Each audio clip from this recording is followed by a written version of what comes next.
Aubrey Lynn Whitaker had 3 minutes to convince a stranger to believe the unbelievable. Or that night, she'd never go home again. For 4 days, the 7-year-old had been failed by every adult who should have protected her. Her school signed papers without checking. Police marked her case low priority. 13 witnesses saw something wrong, and every single one looked away. But when that silver Honda stopped for gas at exit 67 on Interstate 40, when Aubrey saw the massive biker 3 pumps over, tattooed, bearded, the scariest-looking man in the parking lot, she made a choice that would mobilize 150 Hells Angels across 3 states.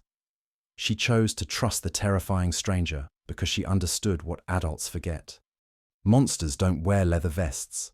They wear polo shirts and friendly smiles. What she hid in that stranger's boot, a pink candy wrapper with 7 sentences, would change everything. Before we continue, please subscribe and comment where you're watching from. We love seeing our community around the world. Please, just please. The words came out so quietly that Aubrey wasn't even sure she'd said them out loud.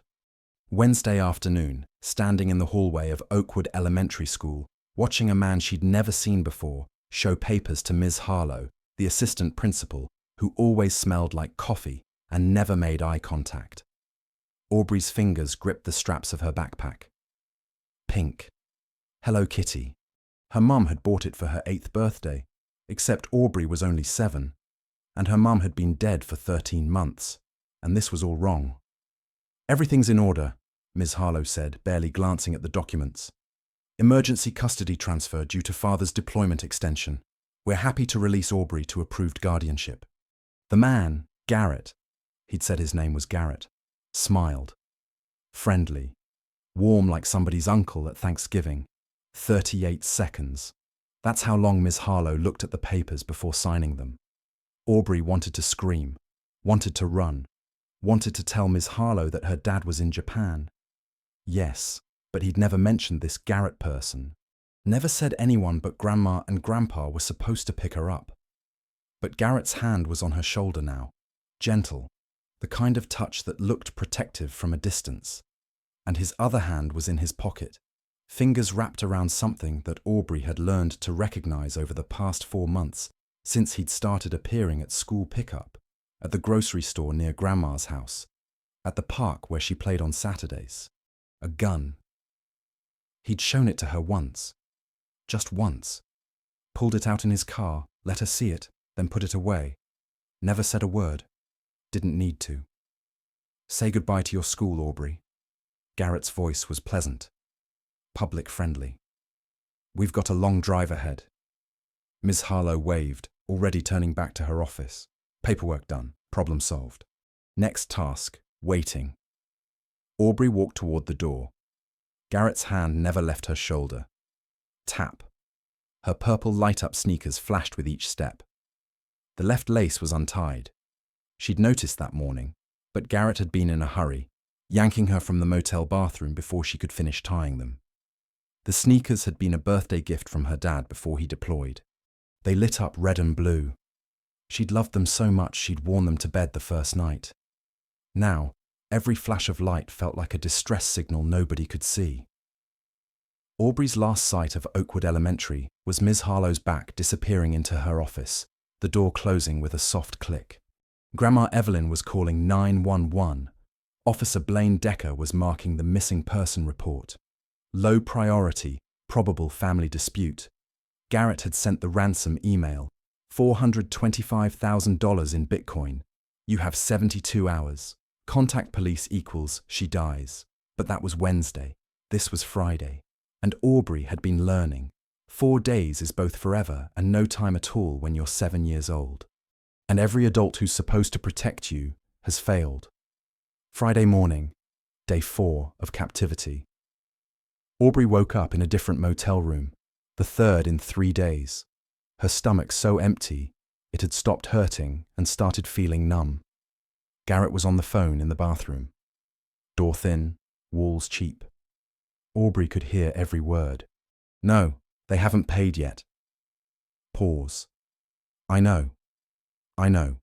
If they don't pay tonight, She's yours for $187,000. Longer. Pause. Same cabin as last time. Landon's expecting us. Pause. Don't worry about the cop. Decker's already buried the case. Aubrey's fingers found the small plastic toy under her pillow. A pink Starburst candy wrapper. The only piece of candy Garrett had given her in 4 days. One single piece yesterday morning, when she'd started crying so hard, he was worried she'd make noise in the motel lobby. She'd saved the wrapper and she'd stolen something else. An eyebrow pencil from the bathroom counter. Brown drugstore brand. The kind that rolls away when you set it down. Garrett didn't know she had it. Didn't know she'd been practicing writing with it on the inside of her sock. Small letters, shaky but readable. Because Aubrey Lynn Whitaker might only be 7 years old, might be small for her age and scared out of her mind. But she was reading at 4th grade level, and she understood something important. Adults lied. The police lied. Ms. Harlow lied. Even the highway patrol officer who'd pulled them over yesterday for speeding had lied when she'd asked if everything was okay. And Aubrey had wanted to scream, "No, I'm kidnapped! Please help!" But Garrett's hand had tightened on her wrist until her bones creaked, and she just nodded, silent, trapped. But there was one group of people Aubrey had noticed during their travels. One type of person Garrett seemed nervous around. Bikers, the big ones, the ones with patches on their vests and motorcycles that sounded like thunder. The ones that looked scary but always seemed to be nice to kids. She'd seen them at a rest stop 2 days ago, one of them helping a little boy find his mum, another one buying ice cream for a family whose card got declined. Garrett had steered her away from them immediately. Hurried her back to the car, locked the doors, which meant Garrett was scared of them, which meant maybe, just maybe, they were the ones who could help. Friday, 6 hours until the deadline. 3.5 hours until Aubrey would be at Landon's cabin in White County, Arkansas, where she'd be handed over to Donovan Hale like a piece of furniture being resold. Garrett pulled into the pilot truck stop at exit 67. The big green sign promised food, fuel, and restrooms. 18-wheelers lined up in neat rows, families traveling for the weekend, the smell of diesel and fried food mixing in the warm spring air. Temperature 72 degrees, golden hour approaching, sun low in the sky casting long shadows across the asphalt. And there, parked at pumps 9, 10, and 11, were 3 Harley-Davidson motorcycles, chrome gleaming, leather vests with patches. 3 men talking, laughing, stretching after a long ride. One of them was massive, 6'4" at least. Full beard, grey streaked, both arms tattooed. Leather vest with patches Aubrey couldn't read from inside the car. But she could see the main one. A skull with wings. He looked terrifying, which meant he was perfect. "I need to use the bathroom," Aubrey said. Her voice came out small, shaky. Exactly how Garrett expected her to sound. Defeated. Broken. Garrett glanced at her. Suspicious. Always suspicious. "Make it quick." "And I'm standing outside the door." Inside the women's bathroom, Aubrey had maybe 90 seconds before Garrett would start pounding on the door, asking if she was okay, using that fake, concerned voice that made her skin crawl. Her hand shook as she unfolded the pink Starburst wrapper, smoothed it flat on the bathroom counter. The eyebrow pencil felt huge in her small fingers, too big, hard to control. But she'd practiced this. "He's not my dad." Her handwriting wobbled. The pencil smudged. She didn't care. "He has a gun. 60 seconds left." Her heart hammered so hard she could hear it in her ears. "Says he'll sell me to night cabin in White County, Arkansas." 40 seconds. The wrapper was so small, every word had to count. "Please help. My name is Aubrey Whitaker." 20 seconds. One more line, the most important one. "Grandpa is Harlan Whitaker, Asheville, North Carolina." 15 seconds. She folded the wrapper. Tiny, tight, small enough to hide. Tucked it into her sock, the left one, the one that had a small hole near the ankle. Flushed the toilet. But even though she hadn't used it, ran water, made normal sounds. Aubrey. Garrett's voice through the door, warning edge underneath the fake patience. "Coming." They exited the gas station, Garrett's hand on her shoulder again, steering her toward the car. And that's when Aubrey saw her chance. The big biker, the terrifying one with the grey beard and the skull wing patches, was walking toward the convenience store entrance alone. His brothers still at their bikes, packing saddlebags 20 feet away. 15. 10. Aubrey's left shoelace was still untied, had been untied all day. Garrett had stopped noticing. 5 feet. She made her choice. Stumbled, let her foot catch on the untied lace, fell forward with a small cry. Not too loud, just enough. Crashed right into the biker's legs. His hands caught her automatically. Big hands, scarred knuckles, gentle grip despite the size. Whoa there, kiddo. You okay? 3 seconds. That's all Aubrey had. 3 seconds. While Garrett was still 2 steps behind, reaching for her, she looked up, met the biker's eyes. Dark eyes, confused. Then she saw it, something shifting, recognition of her fear. Her small hand touched his boot. Black leather, steel-toed, worn from years of riding. She mouthed one word. Silent. Please. Then Garrett's hand closed on her wrist, yanking. Hard enough to hurt. Sorry about that. Garrett's voice, cheerful, embarrassed parent tone. She's so clumsy, never watches where she's going. No problem. The biker's voice was measured. His eyes stayed on Aubrey for a half-second longer. She saw him notice the bruises on her upper arm where Garrett's grip had left finger-shaped marks days ago. But then Garrett was pulling her away, walking fast toward the car, his hand a vice on her wrist. Don't ever do that again, he hissed once they were out of earshot, smiling the whole time in case anyone was watching. You hear me? Don't ever. Aubrey nodded, tears streaking down her face now. Real ones, because she'd done it. She'd hidden the note. But she didn't know if he'd found it. Didn't know if he'd believe her. Didn't know if Garrett's car pulled out of the gas station, heading east on I-40. 6 more exits until they'd turn north toward White County, toward Landon's cabin, toward the end. Aubrey twisted in her seat, looking back through the rear window. The biker was walking into the convenience store, normal, unhurried, like nothing had happened. Her note was still in his boot. She'd felt it slip into the gap between the leather and his sock when she'd touched him. Felt it catch, felt it stay. Now all she could do was hope and pray that scary-looking people really were the safest ones. Barrett Vaughn walked into the Pilot convenience store thinking about beef jerky and coffee. 3 hours left on the ride to Memphis. Meeting with the Tennessee chapter tonight to discuss the upcoming charity run for children's hospitals. Routine stop. Routine day. He grabbed a bag of teriyaki jerky, headed toward the coffee station. And that's when he felt it. Something in his left boot. Not a rock, not his imagination. Something that didn't belong. Barrett reached down. Casual, like he was just adjusting his bootlace. His fingers found it immediately. Small, folded tight, wedged between the leather and his sock. Pink paper. He pulled it out, unfolded it, saw shaky, childish handwriting in brown eyebrow pencil, and the world stopped. He's not my dad. He has a gun. Says he'll sell me tonight. Barrett read it 3 times. 10 seconds that felt like 10 hours. The little girl who'd crashed into him. Green eyes with gold flecks. Strawberry blonde hair tangled and unwashed.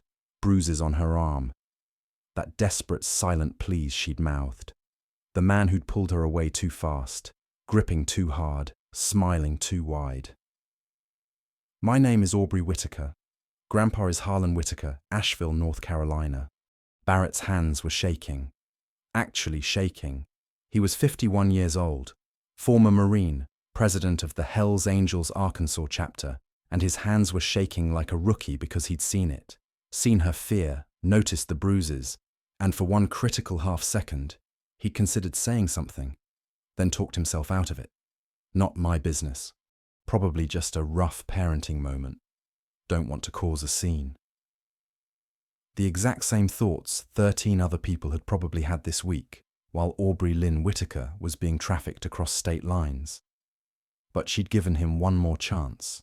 One impossible, brave, Brilliant chance. A note in a biker's boot. Barrett pulled out his phone, dialed without thinking. Preston! His voice came out steady despite the adrenaline flooding his system. I need every brother within 200 miles at my location now. Preston, Falcon Ruiz's voice, confused. What's going on? We've got a kidnapped child. The words felt surreal coming out of his mouth. 7 years old, being transported to a sale location. We have approximately 3 hours before she disappears forever. Silence on the other end. 3 seconds of it. Then say no more. We're coming. The line went dead. And that was it. No questions about proof or evidence. No concerns about legal complications. Just brotherhood. Just action. Because that's what it meant to wear the patch. Barrett walked out of the convenience store. His 2 riding brothers, Harlan and Landon, saw his face and stopped mid-conversation. Mount up, Barrett said. We're hunting. Now I know what you might be imagining. 150 Hell's Angels roaring up to hunt a kidnapper. Fists ready, chaos brewing. And maybe years ago, that's exactly what would have happened. But Barrett had learned something in 30 years of wearing the patch. Real strength wasn't about how hard you could hit. It was about how smart you could be when a life hung in the balance. This wasn't going to be a brawl. This was going to be a chess game played at 80 miles per hour.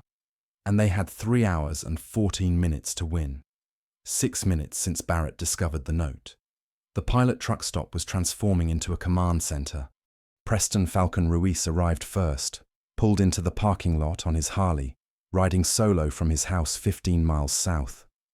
Former detective, quit the force 8 years ago when he'd seen too many cases buried because the suspect had connections.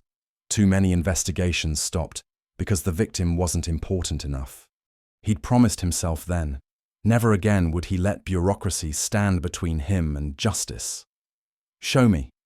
Preston's voice was all business. Barrett handed him the note. Watched Preston's expression go from curious to horrified to coldly analytical in the span of 10 seconds. Aubrey Whitaker. Preston pulled out his phone, fingers flying across the screen. Give me 2 minutes. 1 minute 43 seconds later, Preston had pulled up a missing person report filed by Harlan and Evelyn Whitaker of Asheville, North Carolina. Filed Wednesday. Granddaughter Aubrey Lynn Whitaker, age 7, strawberry blonde hair, last seen being picked up from Oakwood Elementary by approved guardian Barrett Vaughn. Report status low priority. Investigating Officer Blaine Decker, Benton County Sheriff's Department. Last update. Family dispute likely. Child probably safe with relative. We'll follow up Monday. Monday? 3 days from now, 72 hours after Aubrey would have been sold. There's your system failure, Preston said quietly. His jaw was clenched so tight Barrett could see the muscle jumping. Cop buried it. Can you trace the car? Barrett asked. Not without official access. Preston's fingers kept moving. But I can do something better. I can find every traffic camera, every gas station security feed, every truck stop surveillance system between here and White County. We know what time he left this location. We know what direction he went and we know where he's going. How long? Give me 20 minutes and I'll have his license plate. Give me 40 and I'll have his exact route mapped.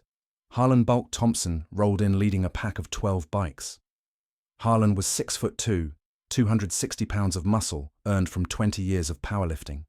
Former bouncer, intimidating as hell to look at. Also the gentlest man Barrett had ever met when it came to kids. We're blocking highways? Harlan asked after Barrett showed him the note. Every exit between here and White County, Barrett confirmed. 3-hour window. We're going to put 150 motorcycles on I-40 East and create a net he can't slip through. How many brothers we got rolling? Arkansas Chapter 47 confirmed. Tennessee 53 en route. Mississippi, another 50 mobilizing from Jackson. 150 bikes. Harlan's grin was fierce. Let's see him outrun that. Serena Heel Baxter arrived in her pickup truck. She didn't ride a bike, but she was the only female officer in the Arkansas chapter and the only one with paramedic training. 15 years of emergency medicine, trauma specialist, child psychology certified. "Where are we on this?" Serena asked, reading the note Barrett handed her. "Mobilization in progress. Preston's tracking the vehicle. We need you ready for when we find her." "She's going to be terrified," Serena said quietly. 4 days of captivity, threat of being sold, and then 150 bikers show up. She won't know we're the good guys. "That's why you'll be the first one she sees," Barrett said. "Not me, not Harlan. You, because you'll be the least scary person here, and she needs to know immediately that she's safe." Serena nodded. "I'll grab my medical kit, and I'm calling St. Vincent's in Little Rock. Let them know we might have an incoming child trauma case. Better to have them ready and not need them than the reverse." Landon Forge Delaney, road captain, 55 years old, 33 years riding, logistics coordinator for every major club event, was on his phone coordinating the net. "Brothers, listen up." His voice carried across the parking lot. "We've got 20 bikes positioned at exit 52, another 15 at exit 82. Target vehicle is currently between here and exit 95, heading east. Speed approximately 67 miles per hour. We're going to funnel him to exit 82 using the Mississippi Brothers as a shepherd team." "Shepherd team?" one of the younger prospects, Jared, asked. "We don't chase him," Landon explained. "We guide him. Bikes appear in his rear view. Not threatening, just present. He speeds up. We match his speed. He tries to exit early. We've got more bikes waiting. We make exit 82 look like his best option. Then when he commits to the exit ramp, we close the trap." Harlan finished. The formation began. From 5 different locations, motorcycles rolled out in disciplined columns. Not racing, not aggressive, just present, visible, coordinated. The Mississippi Brothers picked up Garrett's Honda on I-40 East near exit 73. 6 bikes spread across 3 lanes, maintaining a distance of 200 yards behind him. Close enough to keep visual contact. Far enough to not spook him into doing something desperate. "Target acquired," came the radio call. White Accord plates confirmed. "He's seen us. Speed increasing to 72. "Match his speed," Landon responded. "Don't close distance. Let him think he can outrun you." Inside the Honda, Barrett Vaughn was sweating. 6 motorcycles, all Hell's Angels patches, all following him. Coincidence? Had to be coincidence. But his hands were shaking on the steering wheel. Aubrey sat in the passenger seat, silent. She'd stopped crying an hour ago, stopped talking, just stared out the window with those green eyes that reminded Garrett too much of Piper. Too much of the last time he'd done this. Too much of the moment he'd decided that $163,000 was worth more than a 7-year-old's life. "We're fine," Garrett said out loud. To himself or to Aubrey, he wasn't sure. "We're fine. They're just bikers, just riding the same highway. Coincidence." Exit 82 appeared ahead. 2 miles. The motorcycles behind him maintained their distance. Professional. Calm. Garrett took the exit. 1 hour and 12 minutes until deadline. Garrett's Honda crested the exit ramp, and what he saw made his foot hit the brake instinctively. Motorcycles, 50 of them lined up in a perfect semicircle blocking the intersection at the end of the ramp, chrome gleaming in the fading evening light. Leather vests identical, engines running but riders standing beside their bikes. Still. Silent. Waiting. Behind Garrett, the 6 bikes that had been following him stopped at the base of the ramp, blocking retreat. To his left and right, more bikes materialized from access roads, closing in with mechanical precision. Not racing, not threatening, just there. Box complete. Garrett threw the car in reverse, tires squealed. The Honda lurched backward and stopped 3 feet from Harlan's motorcycle parked directly behind him. Harlan himself standing beside it, 6'2", 260 pounds, arms crossed, not moving, not approaching, just standing. Garrett's breathing was ragged now, panicked. His hand went to the glove compartment, to the gun. Then a voice amplified. Calm. "Barrett Vaughn, turn off your engine. Step out of the vehicle with your hands visible. We have FBI en route. We have evidence of kidnapping and trafficking. The child in your car is going home today. This can end peacefully, or it can end badly. You choose. The voice belonged to Barrett, standing 20 feet away, holding a borrowed police megaphone that Preston had somehow procured in the past hour. Garrett's hand froze on the glove compartment. Around him, 50 motorcycles, another 30 visible down the highway, more arriving every minute. 150 Hells Angels, every exit covered, every escape route blocked. The most coordinated, disciplined, absolutely terrifying display of controlled strength Garrett had ever seen, and not one of them was approaching the car. Not one was threatening violence. They were just present, waiting, patient, like they had all the time in the world, like Garrett had nowhere left to run. Garrett's engine cut off. His hands appeared through the driver's window, shaking, empty. I'm coming out. Don't shoot. I'm coming out. Nobody had guns drawn. Nobody had weapons at all, except the presence of 150 men who'd decided that this particular child was worth mobilizing for. Garrett stepped out, hands up, face pale. He was wearing khaki pants and a blue polo shirt. Clean-cut, professional-looking. The kind of man who could convince a school administrator to release a child with 38 seconds of document review. The kind of man who looked nothing like a monster, which was exactly what made him so dangerous. Harlan walked forward, slow, deliberate, stopped 10 feet away, faced the car, hands on the roof, feet apart. Garrett complied, shaking the entire time. I didn't do anything. I'm her uncle. I have legal custody papers. This is a misunderstanding. We'll let the FBI sort that out, Harlan said calmly. Inside the Honda, Aubrey was hyperventilating. Small gasps, rapid breathing, hands pressed against the passenger window, watching strange men surround the car, watching Garrett get searched. She didn't know these were the good guys, didn't know the note had worked. All she knew was Garrett was gone from the driver's seat, and there were dozens of scary-looking men everywhere, and she was trapped. And Serena appeared at the passenger window alone. No vest, just a woman in jeans and a t-shirt, kneeling so she was at Aubrey's eye level. She tapped the window gently. Aubrey's eyes locked on hers. Aubrey. Serena's voice was soft enough to barely carry through the glass. My name is Serena. The big man with the grey beard. His name is Barrett. You put a note in his boot at the gas station. He got it. We all got it. We came for you, sweetie. You're safe now. Aubrey's face crumpled. She tried to unlock the door, but her hands were shaking too badly. Serena reached for the handle. Locked. Child safety locks engaged. Harlan, Serena called. Keys. Harlan retrieved them from Garrett's pocket, tossed them to Serena. The passenger door opened, and Aubrey Lynn Whitaker, 7 years old, 4 days kidnapped, 6 hours from being sold, barely 40 pounds from malnutrition, covered in bruises and rope burns and cigarette scars, fell into Serena's arms, sobbing. I want my grandpa. I want my grandpa. I want my grandpa. I know, baby. I know.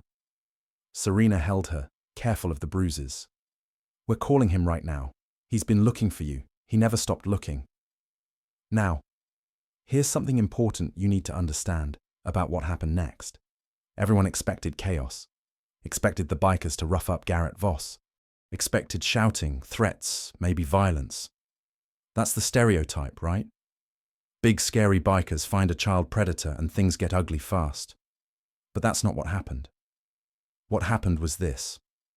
150 men who'd spent decades learning discipline, learning patience, learning that real justice required precision. They stood there in complete silence while Barrett called the FBI, while Serena cared for Aubrey, while Harlan secured Garrett.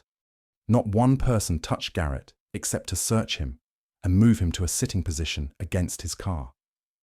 Not one person raised their voice. Not one person stepped out of line because they understood something the stereotypes didn't. Violence would complicate the case, would give Garrett's lawyer ammunition, would turn heroes into vigilantes in the eyes of the law. And these men didn't care about looking tough. They cared about Aubrey going home. And they cared about Barrett Vaughn never touching another child again. So they waited for the system to work. But this time, they made damn sure the system did its job. FBI Special Agent Kendra Lawson arrived with 12 federal agents and 23 Arkansas State Police units. The scene they found wasn't chaos. It was the most organized crime scene any of them had ever witnessed. Barrett Vaughn secured, searched, rights not yet read. That was FBI's job. Separated from the vehicle. Aubrey Whitaker, safe with Serena, medically assessed, dehydrated, malnourished, multiple injuries documented, wrapped in a blanket someone had pulled from a saddlebag. Evidence. Vehicle unlocked and photographed by Preston using his phone. Nothing touched. Chain of custody preserved. Witnesses. 3 already identified and waiting to give statements. Who organized this? Agent Lawson asked, looking around at 150 bikers standing in perfect formation. None of them causing problems. All of them clearly ready to testify. Aubrey did. Barrett handed her the pink Starburst wrapper in a plastic sandwich bag. Evidence preservation courtesy of the same saddlebag that had produced the blanket. We just showed up. Lawson read the note. Her expression shifted from professional to horrified to grimly determined. I need statements from everyone who had contact with the victim or suspect. I need that vehicle processed. I need already done, Preston interrupted. He handed her a folder. Timeline of events, list of witnesses, documentation of the missing person report filed Wednesday and buried by Officer Blaine Decker of Benton County Sheriff's Department. Security footage from this gas station showing Aubrey's plea. Traffic camera data tracking Garrett's vehicle across 3 states. Bank records showing suspicious cash deposits into Decker's account, matching the timeline of previous missing child cases. Lawson stared at him. Who the hell are you? Former detective. And I really hate corrupt cops, the witness statements began. Witness 1, Brielle Tate, 24, gas station clerk. Brielle stood in front of Agent Lawson, hands shaking, barely able to meet her eyes. I saw her, Brielle whispered. The little girl with the strawberry blonde hair. She asked to use the bathroom. Her voice was shaking like she was terrified. And I saw, Brielle's voice broke. I saw the bruises on her arm, yellow-purple ones, old. And I heard her say please so quietly, like she was begging. What did you do? Lawson asked, tone neutral. But Brielle heard the judgment anyway. Nothing. The word came out hollow. I thought she was car sick, thought it was just a rough road trip. I see hundreds of families every day, and I didn't want to assume, didn't want to cause trouble, didn't want to be wrong. Did the man with her do anything suspicious? He stood outside the bathroom door the whole time, and when they left, he was holding her wrist really tight. But I told myself that's just how some parents are with kids who wander. I told myself it wasn't my business. Brielle looked up, tears streaming down her face. I could have saved her 4 days ago if I'd just asked, if I'd just called someone. She was right there in front of me and I did nothing.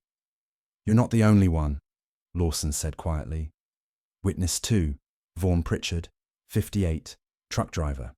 Vaughn had been pulled from his rig at a rest stop 30 miles back, brought to the scene by state police after Preston's database search flagged him as having been at the truck stop when Aubrey's note was delivered.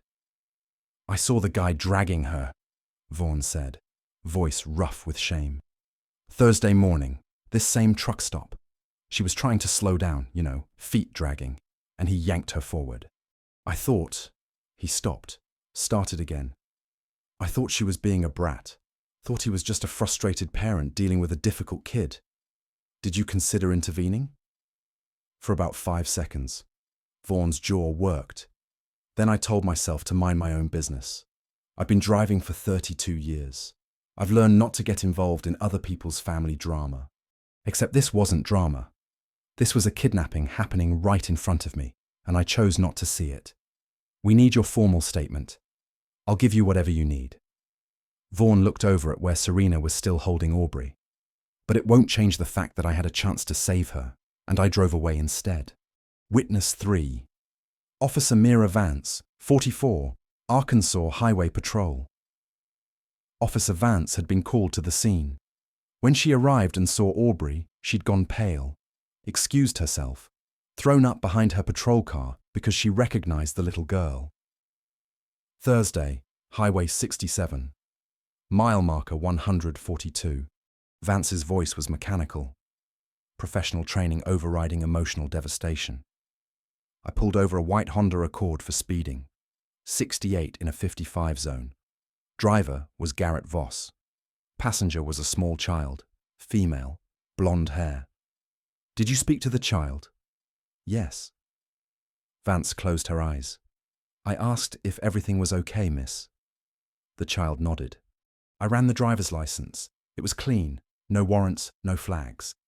I gave him a warning and let them go. Did the child say anything? No. She just stared straight ahead. And I thought she was bored or sulking or just didn't want to talk to a cop. I didn't, Vance's voice cracked. I didn't ask her to step out of the vehicle. Didn't check her ID. Didn't verify their relationship. Didn't look for injuries. I had probable cause to do a safety check and I didn't use it. You followed procedure, Lawson said. Procedure isn't enough. Vance looked at Aubrey. I'm a mother. I have 2 daughters. One is 8 years old. If someone had my daughter in that car, I'd want the officer who pulled them over to look closer, to ask harder questions, to trust their instincts when something felt off. I failed this child. I'm requesting mandatory review of my actions and additional training. Lawson made a note. Noted. We'll need your full report. You'll have it within the hour. While statements were being taken at exit 82, simultaneous operations were unfolding across 3 states. Fayetteville, Arkansas. FBI. Agents arrived at 847 Pinewood Drive. Barrett Voss's registered address. Warrant issued based on evidence collected, and Aubrey's statement. Inside the apartment, they found Barrett's laptop, seized and bagged. Initial forensic review revealed search history. How to demand Bitcoin ransom. Untraceable cryptocurrency wallets. I failed this child. I'm requesting mandatory review of my actions and additional training. Lawson made a note. Noted. We'll need your full report. You'll have it within the hour. While statements were being taken at exit 82, simultaneous operations were unfolding across 3 states. Fayetteville, Arkansas. FBI. He'd been stalking her for months. Financial documents showing casino debts totaling $287,000 to Cherokee Casino, North Carolina. Loan shark obligations $95,000. Payment demanded by April 15th. Tomorrow. Previous insurance payout from 2019. $163,000 for Piper Voss, his stepdaughter. Piper's case file printed, kept in Barrett's desk drawer as if he'd been studying his own previous crime for reference. White County, Arkansas. Landon's cabin. 23 state police and FBI agents surrounded an isolated cabin on 30 acres of wooded property. Rental agreement in the name of Landon Voss, Barrett's younger brother. Landon was on the porch when they arrived, smoking a cigarette, wearing camouflage pants and a tank top. Former military, dishonorably discharged for theft in 2017. When he saw the agents, he ran, made it 47 feet before being tackled by 2 agents and a state trooper. Inside the cabin, agents found the evidence room. Piper Voss's DNA, hair, blood, fingerprints throughout the basement. Her backpack from 2019, still containing her school ID rope, zip ties, and locks installed on 1-bedroom door from the outside. Maps with routes highlighted between Arkansas and Memphis. A whiteboard with names, ages, and dollar amounts. Trafficking ledger. Photos of other children. Evidence of broader trafficking network. The current preparation. Fresh groceries purchased yesterday. Landon had been expecting Aubrey's arrival. Sedatives in medicine cabinet. Burner phone with texts to Donovan Hale. Cabin ready. Package arrives. Confirm pickup schedule. The kill room. Basement corner with drain. Installed cleaning chemicals. Industrial strength.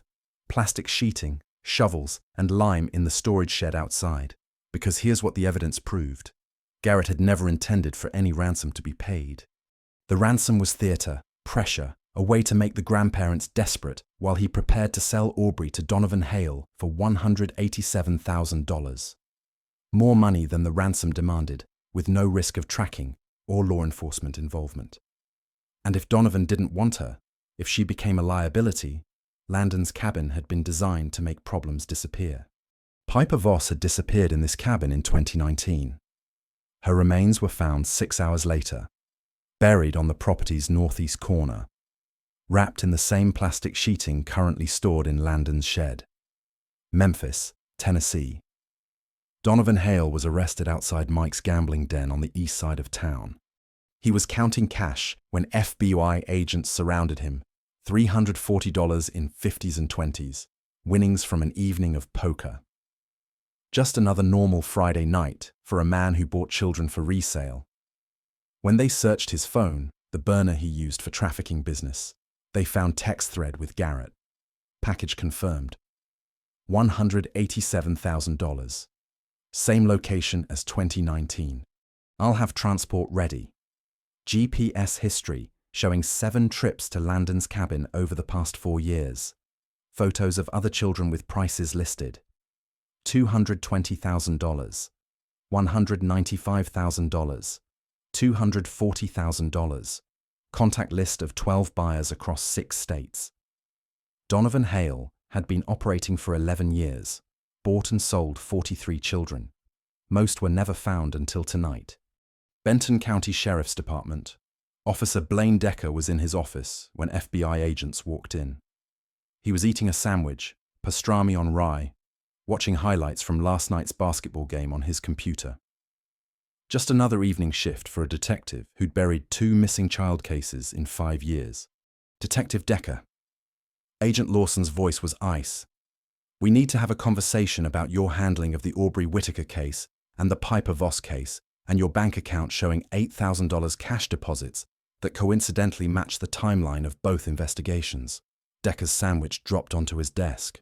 They found the evidence in his desk drawer, not even hidden well, just filed under closed cases. Aubrey's missing person report marked low priority despite being a kidnapping. Piper's case file with notes. Garrett called. Delay this one too. Usual FI. Bank deposit slips. $8,000 cash. April 10th, 2024. 3 days before Aubrey was taken. Previous deposits $8,000. July 2023. $8,000. March 2019. Week after Piper disappeared. 28 years on the force. Clean record until Barrett Vaughn started paying him $8,000 per case to misfile paperwork, delay investigations, and tell grieving grandparents their concerns were probably nothing. For $8,000, Blaine Decker had let a trafficking ring operate with police protection. For $8,000, Piper Voss had died alone in a cabin. For $8,000, Aubrey Whitaker had come within an hour of the same fate. I want my lawyer, Decker said. You'll need one, Lawson confirmed. 3 minutes past the deadline Garrett had given Aubrey. But Aubrey wasn't at Landon's cabin.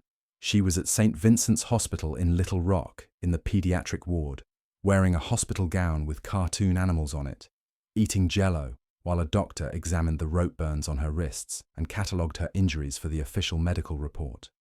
Serena sat beside her the whole time, holding her hand when the doctor touched the bruises, explaining everything before it happened, making sure Aubrey knew she was safe. Aubrey's grandparents arrived. Harlan and Evelyn Whitaker had driven 3 hours from Asheville, North Carolina. Harlan was 72, founder of a pharmaceutical company worth $14 million. Evelyn was 69, retired school teacher. Both looked like they'd aged 10 years in 4 days. They burst into Aubrey's room and stopped dead at the sight of her. Alive, safe, real. Grandpa. Aubrey's voice broke on the word. Grandma. She tried to get out of bed, but the IV line caught. Serena gently untangled it. Then Aubrey was in her grandparents' arms, all 3 of them crying, holding each other like they'd never let go again. We thought... Harlan couldn't finish. When they said you were taken, we thought... The biker saved me, Aubrey said between sobs. The scary one with the beard. I gave him my note and he came. They all came. Evelyn looked at Serena. Thank you. Thank you. How can we ever? You don't need to thank us, Serena said quietly. You just need to love her, which you clearly do. Outside in the hallway, Barrett stood with Agent Lawson. Final count? Barrett asked. 6 arrests, Lawson confirmed. Garrett Voss, Landon Voss, Donovan Hale, Officer Blaine Decker, Felicia Lang, she's the forger who created the fake custody documents, and Brody Nash, the motel manager who provided the no-questions-asked rooms. Patricia Harlow, the school administrator, has been fired and her teaching license is under review for criminal negligence, but no charges yet. And the charges against Garrett. Lawson's expression was grim satisfaction. Kidnapping, child endangerment, human trafficking, conspiracy to traffic, ransom demand, illegal restraint, assault on a minor, and first-degree murder for Piper Voss. Murder. Her remains were recovered from Landon's property. Medical examiner confirms cause of death as asphyxiation. Time of death matches the period when she was reported missing in 2019. Garrett Voss is facing death penalty. Barrett nodded slowly. And Aubrey, she'll need therapy. Years of it, probably. But she's got her grandparents, she's got resources, she's got a chance. Lawson paused. Because of you. Because of that note she trusted you with. Not me, Barrett said. Us. 150 brothers who decided a 7-year-old was worth mobilizing for. Agent Lawson extended her hand. The FBI thanks you officially, on record. You preserved evidence, coordinated witnesses, and prevented what could have been a disaster if you'd gone vigilante. You did this right. Barrett shook her hand. We just showed up. Aubrey did the hard part. In the hospital room, Aubrey was falling asleep in her grandmother's arms, safe, warm, fed, protected. Her last words before sleep took her. The scary man wasn't scary. He was just big. And Evelyn Whitaker, holding her granddaughter, looked up at the Hells Angels patches visible through the doorway. 150 bikers who'd converged on Arkansas to save a child they'd never met, and understood something she never had before. Monsters don't wear leather and tattoos. Monsters wear polo shirts and friendly smiles. And sometimes, the scariest-looking people in the room are exactly the ones you need. 3 days later, the Benton County Courthouse was packed. Every seat filled, standing room only in the back. News cameras lined the hallway outside. This wasn't just a local story anymore. This was national. Garrett Voss sat at the defendant's table wearing an orange jumpsuit and handcuffs. His bail hearing had been set for $2 million. A man who'd stolen $15,000 from his own mother and gambled away $287,000 wasn't making bail anytime soon. The charges were read: first-degree kidnapping, human trafficking of a minor, conspiracy to traffic, ransom demand, illegal restraint, assault on a minor first-degree murder in the death of Piper Ann Voss. Garrett's public defender requested bail reduction. My client has no prior convictions, Your Honor. He has ties to the community. He has ties to a trafficking network operating across 3 states, the prosecutor interrupted. He murdered his stepdaughter in 2019 and would have done the same to Aubrey Whitaker if not for the intervention of civilians. He is a flight risk and a danger to children everywhere.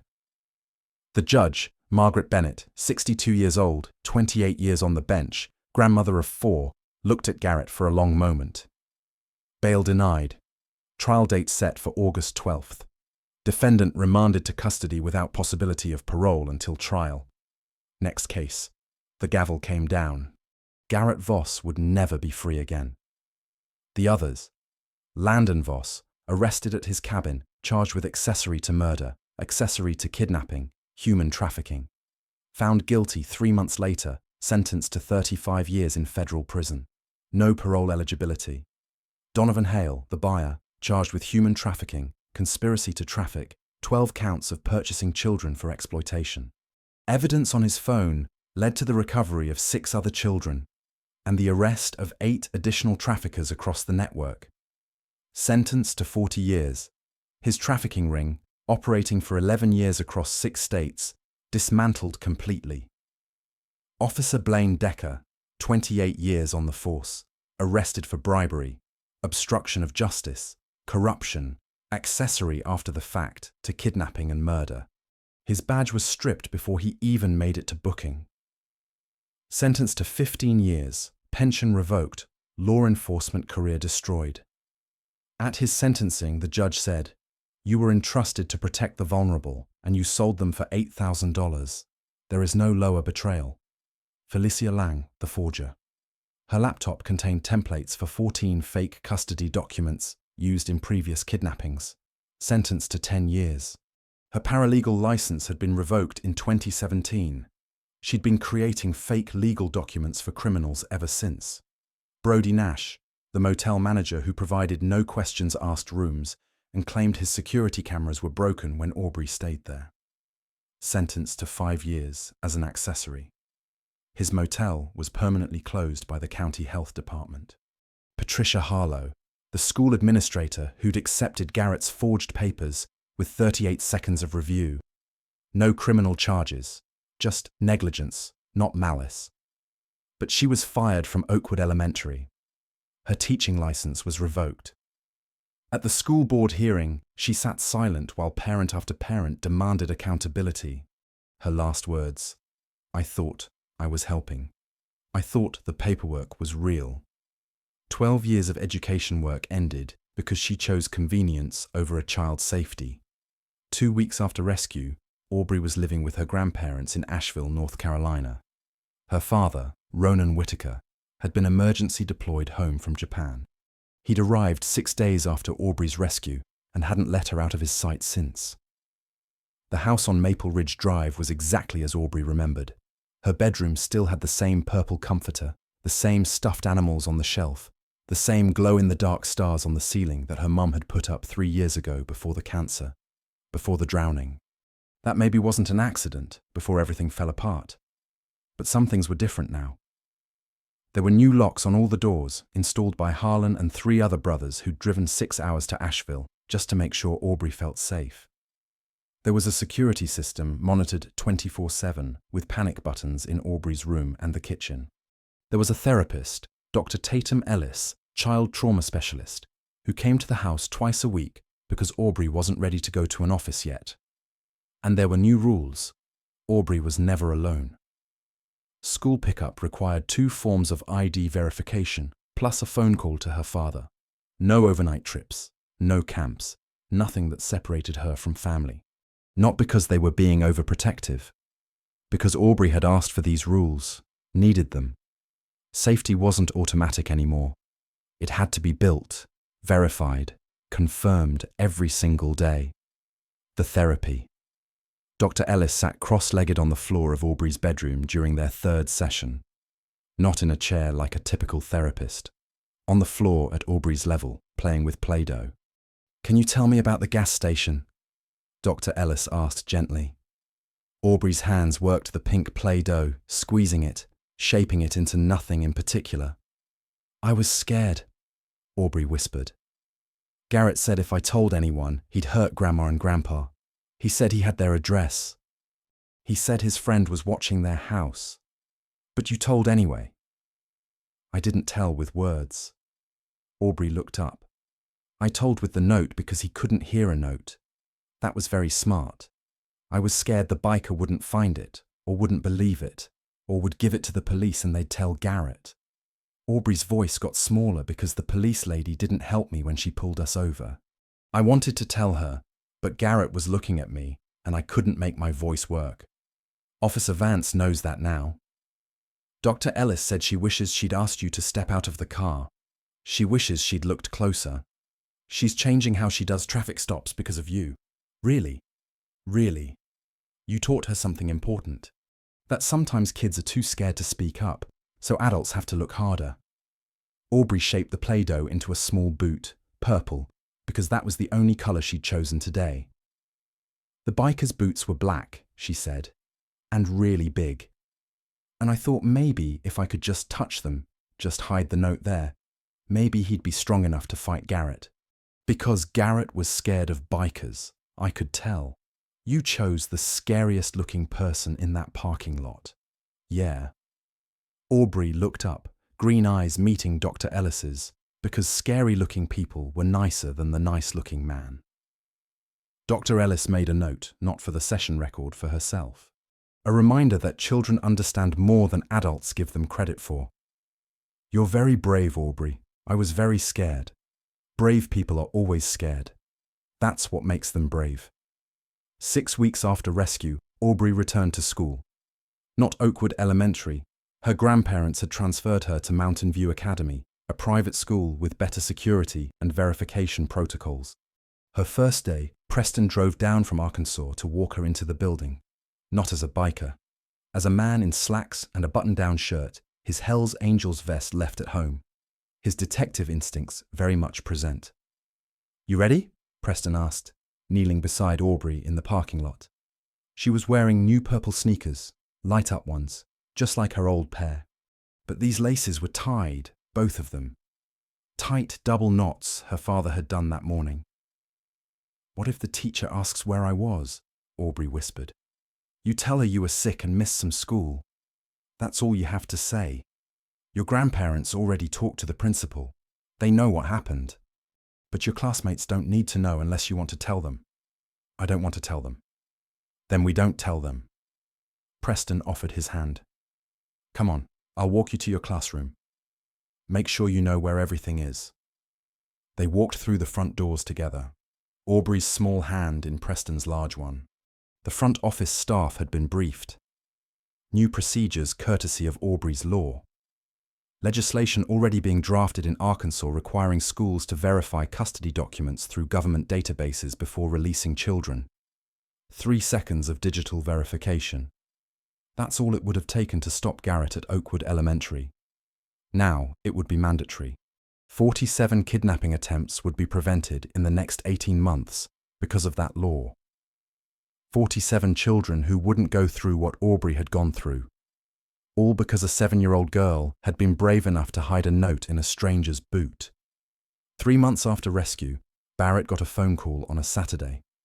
He was in his garage rebuilding a carburetor on a 1972 Harley. Grease under his fingernails. Classic rock playing on the radio. "Mr. Vaughn." An older man's voice. Formal. "This is Harlan Whitaker, Aubrey's grandfather." Barrett straightened immediately, wiped his hands on a rag. "Mr. Whitaker, how's Aubrey doing? That's why I'm calling." Harlan's voice was warm. "We're having a small celebration tomorrow, Aubrey's 8th birthday. She specifically asked if you and your, brothers could attend. Just a few of you, if that's possible. She wants to thank you in person." Barrett felt his throat tighten. "We'd be honored. Tomorrow, Maple Ridge Drive. I'll text you the address. And Mr. Vaughn, bring that vest. Aubrey wants to see the patches. She's been drawing them in art therapy. Aubrey's 8th birthday. The backyard of the Whitaker house was decorated with purple streamers and balloons. A cake shaped like a motorcycle sat on the patio table, chocolate with purple frosting. Happy birthday, Aubrey, written in green icing to match her eyes. 20 people, small gathering. Family, close friends, Dr. Ellis, and 5 Hell's Angels who'd driven 6 hours for a 2-hour birthday party. Barrett, Serena, Preston, Harlan and Landon stood somewhat awkwardly near the fence. Big men in leather vests surrounded by balloons and 8-year-olds. Aubrey ran up to them the moment they arrived. She'd gained back the weight, plus 5 more pounds. Her strawberry blonde hair was clean, brushed, tied back with a purple ribbon. The bruises were gone. The rope burns had faded to white lines on her wrists, scars that would remain, but were healing. She was wearing a purple dress and new light-up sneakers, both laces tied. "You came." Aubrey's voice was pure joy. "Of course we came." Barrett knelt down to her level. "Happy birthday, Aubrey. I made you something." Aubrey pulled a folded piece of paper from her dress pocket, handed it to Barrett. He unfolded it carefully. It was a drawing, crayon and marker. A little girl with strawberry blonde hair standing next to a huge man with a grey beard and a vest covered in patches. Above them, in careful child handwriting, "Thank you for believing me." Barrett had faced down riots, survived bar fights, buried brothers, seen things in the Marines that still woke him up at night sweating. But looking at this drawing, at this child's gratitude for something that should have been automatic, should have been guaranteed, he felt tears burn his eyes. "This is the best gift I've ever received," Barrett said quietly. "Really? Really?" Aubrey threw her arms around his neck, hugged him tight. And Barrett, 6'4", sergeant-at-arms, scariest-looking man in most rooms, hugged her back gently, carefully, like she might break. Over Aubrey's shoulder, he saw her father, Ronan Whitaker, watching from the patio, former military himself. He nodded once, deep, a warrior's acknowledgement. "Thank you for bringing my daughter home. You're welcome." The conversation happened without words. 18 months later, Aubrey Lynn Whitaker stood in front of 300 people at the Arkansas State Capitol building. She was 9 years old now, 4th grade, honor roll student, still in therapy, but thriving. She wore a purple dress for the occasion. Purple had become her color, the color of her sneakers that day at the gas station, the color she'd chosen to represent courage. The occasion was the official signing of Aubrey's law, Senate Bill 447, requiring all schools in Arkansas to digitally verify custody documents before releasing children to non-parental guardians. Governor Lila Donovan stood beside Aubrey at the podium. Behind them, a crowd of legislators, law enforcement, child advocates, and 150 Hells Angels who'd ridden to Little Rock for this moment. "Aubrey," Governor Donovan said gently, "would you like to say a few words?" Aubrey stepped to the microphone. Someone adjusted it down to her height. She looked out at the crowd, found Barrett in the 3rd row. He nodded. "You've got this." "My name is Aubrey Lynn Whitaker," she said, voice small but steady. "When I was 7 years old, a bad man took me from my school. He had fake papers. My teacher looked at them for 38 seconds and believed them. She didn't call my dad or my grandparents. She didn't check with anyone. She just let him take me." The room was completely silent. For 4 days, I was scared all the time. Adults kept seeing me and not helping. A police officer, a gas station worker, a truck driver, people in a motel. They all saw something was wrong, but nobody asked, nobody checked. Nobody wanted to cause trouble. Aubrey's hands gripped the podium. "So, I wrote a note on a candy wrapper with an eyebrow pencil I stole, and I hid it in a biker's boot because he was the biggest, scariest person I could find. And I thought, if he's strong enough to look scary, maybe he's strong enough to save me." A few people in the crowd were crying now. He was. Aubrey looked directly at Barrett. They all were. 150 bikers came to save me. Not because they knew me, not because they were paid, because I asked for help and they listened. She turned back to the crowd. "This law means teachers have to check, have to verify, have to make sure kids are safe before letting them go. It takes 3 seconds to check a computer database. 3 seconds could have stopped the bad man from taking me." Governor Donovan placed a gentle hand on Aubrey's shoulder. "Since this law was drafted," Aubrey continued, reading from notes Dr. Ellis had helped her prepare, 47 other kids have been protected. 47 times a person with fake papers tried to take a child, and the school computer said, "No, this isn't real." 47 kids who didn't have to be scared like I was. Aubrey folded her notes. "I learned something that I want other kids to know. Bad people don't always look bad. The man who took me looked nice, wore nice clothes, smiled a lot, but he was the scariest person I ever met. And the bikers, the ones who looked big and mean and covered in tattoos, they were the gentlest people I've ever known." She looked at the Hells Angels in the crowd. "You don't need a motorcycle to protect someone. You don't need tattoos or muscles or a leather vest. You just need to care enough to look closer, to ask questions, to believe kids when they're scared." Aubrey's voice got stronger. "If you see a kid who looks scared, believe them. Even if the adult with them seems nice, even if it might be awkward, even if you might be wrong, ask anyway. Look closer, care enough to cause trouble. The room erupted in applause. 300 people standing, clapping for a 9-year-old girl who'd survived hell and come out the other side braver than most adults would ever be. Governor Donovan signed the bill. Aubrey's signature went next to hers, ceremonial but meaningful. Aubrey's law was official, and in the back of the room, 150 Hell's Angels stood in respectful silence, leather vests gleaming, patches identical, not a single one of them dry-eyed. The message: this story isn't really about bikers or patches or motorcycles thundering down highways at sunset. It's about a 7-year-old girl who had every reason to give up, who'd tried 3 times to escape and been punished each time, who'd watched 13 adults see her fear and look away, who had nothing and no one, choosing to try one more time anyway. It's about a choice. Aubrey could have stayed silent in that gas station, could have gotten back in Garrett's car, could have accepted that this was how her story ended. Instead, she made a plan, stole an eyebrow pencil, saved a candy wrapper, untied her shoelace, picked her moment, and trusted the scariest-looking person she could find to be exactly what she needed, strong enough to fight for her. And here's what makes that choice extraordinary. Aubrey understood something most adults forget. People who look dangerous aren't always dangerous, and people who look safe aren't always safe. Barrett Vaughn looked like somebody's nice uncle, wore polo shirts and khakis, smiled warmly, had forged documents that looked official, convinced a school administrator in 38 seconds. He was a monster wearing a friendly face. Barrett Vaughn looked like every parent's nightmare. 6'4", covered in tattoos, leather vest with skull patches.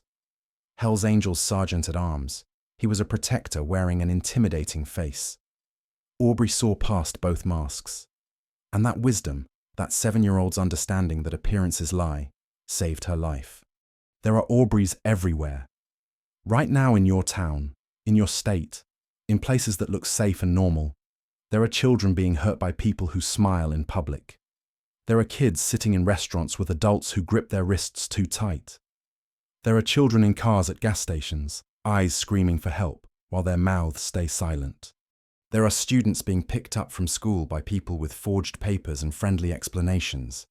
And there are witnesses everywhere, people who see, people who notice, people who feel that something's wrong.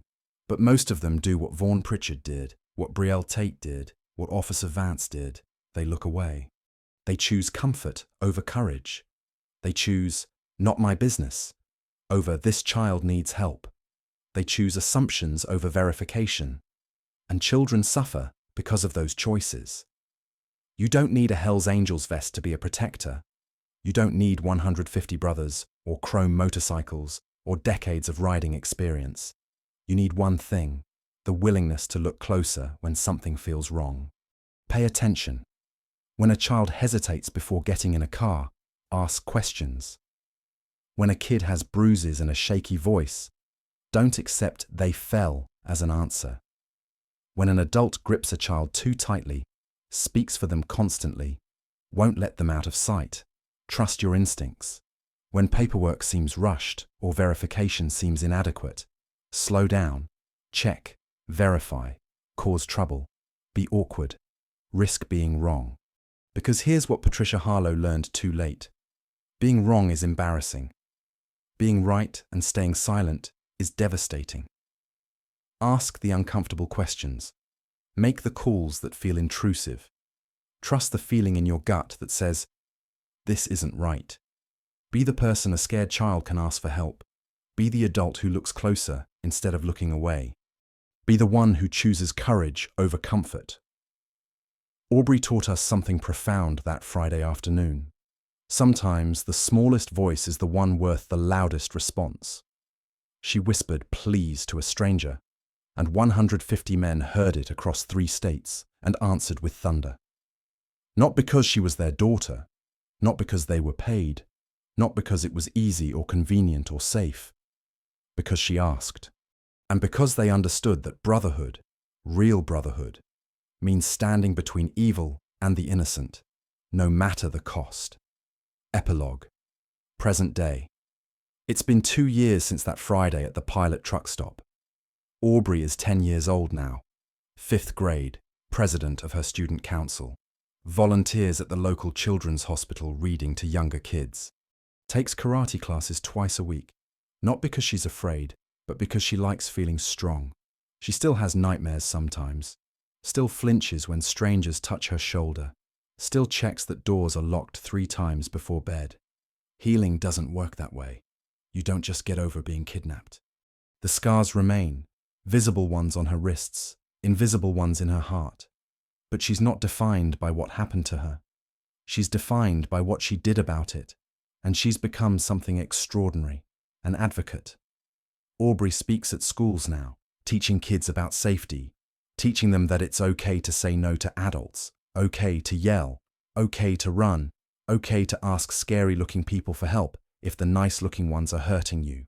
She's taught 300 students the phrase that might save their lives. This person is not my parent. Barrett Vaughn is serving 8 consecutive life sentences without possibility of parole. He'll die in prison. The others are serving their time. Donovan Hale's trafficking network led to 43 children being recovered, 43 families reunited, 43 lives saved. Officer Decker's arrest triggered an internal investigation that uncovered corruption in 12 precincts across Arkansas. 17 officers were fired, 23 were charged. The system that had protected predators for years was burned down and rebuilt. And Aubrey's law has been adopted by 8 states beyond Arkansas. 14 more are considering it. Hundreds of thousands of children are safer because verification is now mandatory. All because one little girl refused to stay silent, the plastic Spider-Man figure. Remember that from the competitor story? Aubrey doesn't have one of those, but she does have a pink starburst wrapper, the original, the one she wrote her note on. The FBI returned it after the trial, preserved in an evidence bag. Aubrey keeps it in a frame on her bedroom wall, next to Barrett's drawing, next to the photo from her 8th birthday. Her standing between Barrett and Serena, smiling, safe.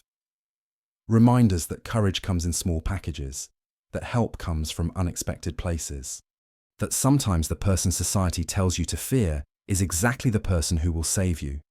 If this story moved you, subscribe to Gentle Bikers and share it with someone who needs to hear it. Comment and tell us who was your protector, or who did you protect when nobody else would. Let us know you stand with Aubrey, with every scared child who's waiting for someone to notice, with every person who's brave enough to ask the awkward questions and make the uncomfortable calls. Because here's the truth. Aubrey proved that golden hour at exit 67. You don't need a patch to be a protector. You don't need a motorcycle or a beard or tattoos. You just need to be the person who stops, who looks, who listens, who cares enough to act when a child whispers, "Please." The next Aubrey might be in a restaurant you're eating at right now, at a gas station you stop at tomorrow, in a store you're shopping in next week. Will you see her? Will you look closer? Will you be the one who causes trouble, because a child's safety matters more than avoiding awkwardness? The choice is yours. Make it count. The sun sets over Asheville on a warm October evening. Through the window of a house on Maple Ridge Drive, you can see a little girl with strawberry blonde hair doing homework at her desk. Her purple light-up sneakers, laces tied tight, sit by her bed. On her wall, a framed candy wrapper, pink words written in brown eyebrow pencil, shaky but clear. He's not my dad. He has a gun. Please help. A reminder of the worst 4 days of her life, and proof that even in the darkest moments courage whispers. And sometimes, if you're very lucky, someone hears it. With every scared child who's waiting for someone to notice, with every person who's brave enough to ask the awkward questions and make the uncomfortable calls. Because here's the truth. Aubrey proved that golden hour at exit 67. You don't need a patch to be a protector. You don't need a motorcycle or a beard or tattoos. You just need to be the person who stops, who looks, who listens, who cares enough to act when a child whispers, "Please." The next Aubrey might be in a restaurant you're eating at right now, at a gas station you stop at tomorrow, in a store you're shopping in next week, Will you see her? Will you look closer? Will you be the one who causes trouble because a child's safety matters more than avoiding awkwardness? The choice is yours. Make it count. The sun sets over Asheville on a warm October evening. Through the window of a house on Maple Ridge Drive, you can see a little girl with strawberry blonde hair doing homework at her desk. Her purple light-up sneakers, laces tied tight, sit by her bed. On her wall, a framed candy wrapper, pink words written in brown eyebrow pencil, shaky but clear. He's not my dad. He has a gun. Please help. A reminder of the worst 4 days of her life, and proof that even in the darkest moments, courage whispers. And sometimes, if you're very lucky, someone hears it.